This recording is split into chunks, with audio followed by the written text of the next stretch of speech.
Welcome back to our channel deep dive fact और mystery. दोस्तों 70 सालों से अमेरिका दुनिया की सबसे बड़ी सुपर पावर रही है, लेकिन अब उसका ये ताज हिलता हुआ दिख रहा है। यूरेशिया के दिल में एक ऐसी जियोपॉलिटिकल चेस गेम चल रही है जो 21st सेंचुरी का पावर बैलेंस कंप्लीटली बदल सकती है। एक तरफ है यूनाइटेड स्टेट्स और दूसरी तरफ है चाइना, और इस गेम में चाइना का सबसे बड़ा अनएक्सपेक्टेड पार्टनर बन रहा है ईरान।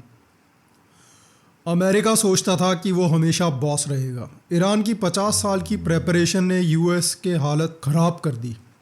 ईरान यूएस के आगे झुकना तो दूर बल्कि क्लियरली अपने टर्म्स पे चल रहा है।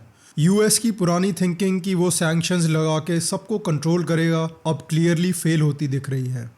लेकिन इस वीडियो में हम चाइना की बात करेंगे, जिसने एक ज़बरदस्त गेम प्लान खेला है। ईरान के साथ मिलके वो यूएस को सीधा चेकमेट कर रहा है। ये कोई छोटी बात नहीं, ये है चाइना का road map to become the next undisputed super power. China दुनिया का सबसे बड़ा एनर्जी कंज्यूमर है और ईरान के पास दुनिया के सबसे बड़े ऑयल और गैस रिजर्व में से कुछ मौजूद है। जब वेस्टर्न सैंक्शंस ने ईरान को आइसोलेट करने की कोशिश की, चाइना चुपचाप ईरानियन ऑयल का सबसे बड़ा बायर बन गया। एनर्जी सिक्योरिटी के बिना सुपर पावर बनना मुश्किल है और बीजिंग ये बात अच्छी तरह समझता है। अमेरिका का सैंक्शंस के बावजूद चाइना ईरान का सबसे बड़ा ऑयल बायर बन गया। ईरान का ऑयल चाइना को डिस्काउंटेड प्राइस पे हर रोज जा रहा है।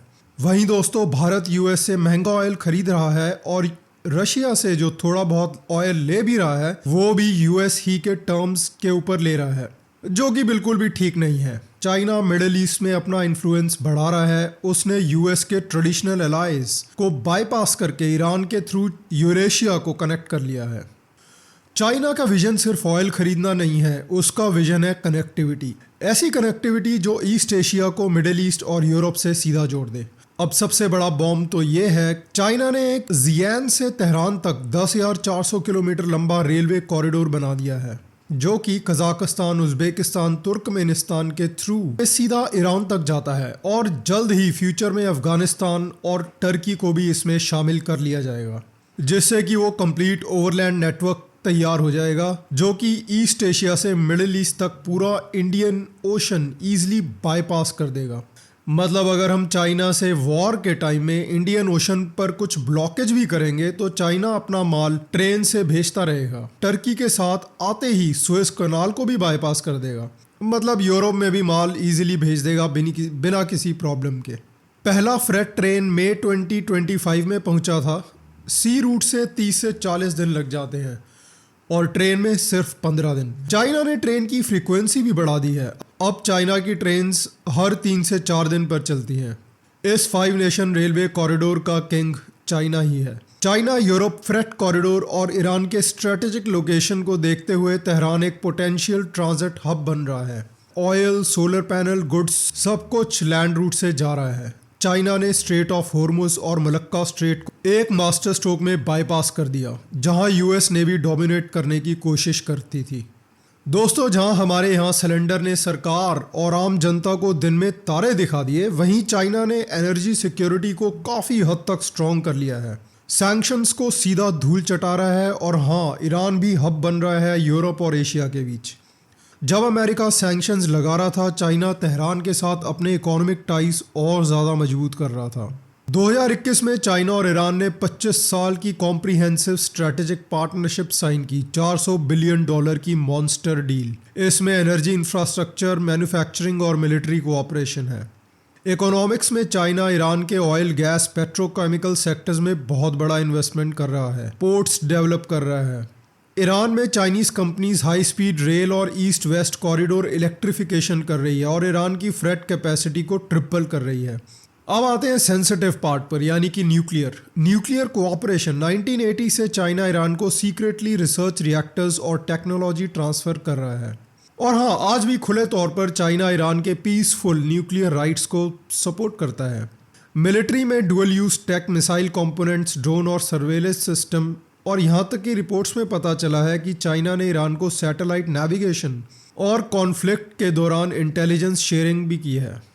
ये एक्सेस रशिया और नॉर्थ कोरिया के साथ भी लिंक होता है। धीरे धीरे एक नया पावर ब्लॉक बन रहा है जो वेस्टर्न ऑर्डर को डायरेक्ट चैलेंज करता है।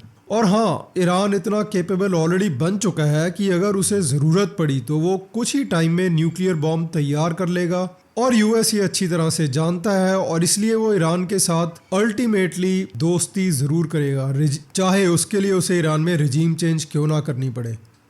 देखो दोस्तों, चाइना सिर्फ ट्रेड नहीं कर रहा, वो साइलेंटली वर्ल्ड ऑर्डर रीराइट कर रहा है। डॉलर को चैलेंज कर दिया, नई अलायंसेस बिल्ड कर कर ईरान जैसे एंटी यूएस कंट्री के साथ गठबंधन किया। चाइना प्रूफ कर रहा है कि यूएस अब अकेला रूल नहीं कर सकता। और सच भी है दोस्तों, यूएस सिर्फ ताकत के आगे झुकता है। तालिबान ने कैसे यूएस को भगाया ये आप सब जानते हो। फिर ईरान ने भी उसकी ऐसी की तैसी करके रख दी। अब चाइना में ट्रम्प जाकर खुद ही दोस्ती का हाथ बढ़ा रहा है।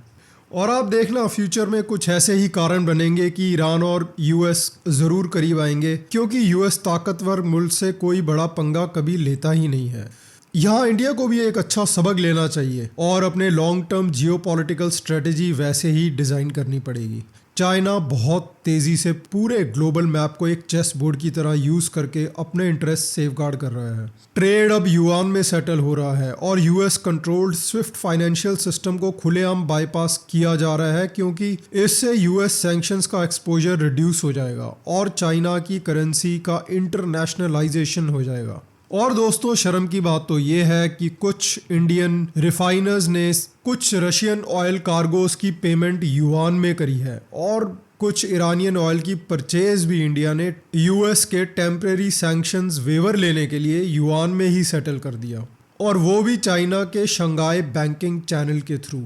और हाँ दोस्तों, भारत के पड़ोस में China joint free trade zone तैयार कर रहा है। ईरान के ईस्टर्न बॉर्डर पर अफगानिस्तान के साथ एक ट्राई नेशनल प्रोजेक्ट की योजना बनाई गई है। इसका एम 3 कॉम्प्लीमेंट्री इकोनॉमीज यानी कि चाइना, ईरान, अफगानिस्तान को जोड़ना है और इस इलाके में फॉरेन इन्वेस्टमेंट को अट्रैक्ट करना है। चाइना का पेशेंस, लॉन्ग टर्म विजन और बोल्ड मूव्स उसको नेक्स्ट सुपर पावर बना रहे हैं। अमेरिका नर्वस है, सैंक्शंस फेल हो रहे हैं।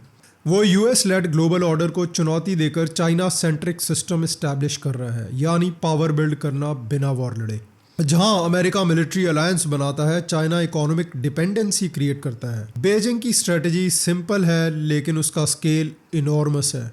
एक बात तो तय है, 21st सेंचुरी की सबसे बड़ी पावर स्ट्रगल अब सिर्फ ओशन में नहीं, ट्रेड कॉरिडोर्स और इंफ्रास्ट्रक्चर नेटवर्क्स में भी लड़ी जा रही है। क्या लगता है आपको, क्या चाइना अमेरिका को इकोनॉमिक चेस बोर्ड पर चेकमेट कर रहा है? और इन सब चीज़ों में इंडिया का स्टैंड क्या होना चाहिए? इंडिया कहाँ पर खड़ी है? कमेंट में बताओ, लाइक करो, शेयर करो। अगर ये वीडियो पावरफुल लगा, चैनल सब्सक्राइब करो और बेल आइकन दबा दो।